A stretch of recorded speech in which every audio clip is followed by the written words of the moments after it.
आता है वो कहता है मैं पैसे दे सकता हूँ, बड़े माइनर से चाहिए 200 रुपये पर्ची थी। उसके बाद अगर वो इमरजेंसी में जाता है, चाहे उसके ऊपर 50,000 के टीके लग गए, वो लेने 200 ही। जो नहीं दे सकता वो शरिया वालों के पास जाता है, वो कहता है मैं तो 200 भी नहीं दे सकता, मैं तो किराया भी 300 मांगता है, तो उसको 200 फ्री कर दे।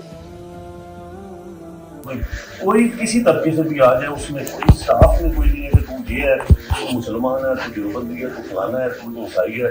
इवन जो चर्च है उसकी नर्स तक आती है हमारे पास।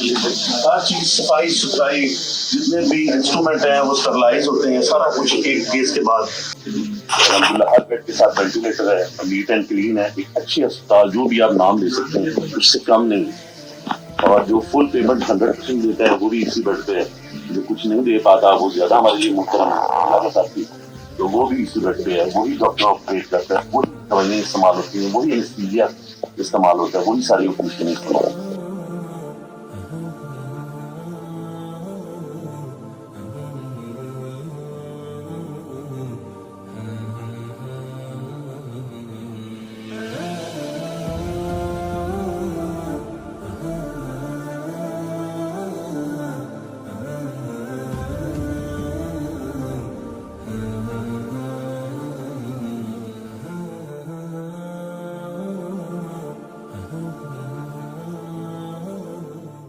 यानी फाइल के ऊपर जहाँ पे स्टैंप वगैरह हो रही होती है वहाँ पे ये चीज़ मेंशन नहीं हो रही कि ज़कात से हो रहा है या डोनेशन से हो रहा है, वो किसी को भी नहीं पता होगा, इवन के डॉक्टर को भी नहीं पता।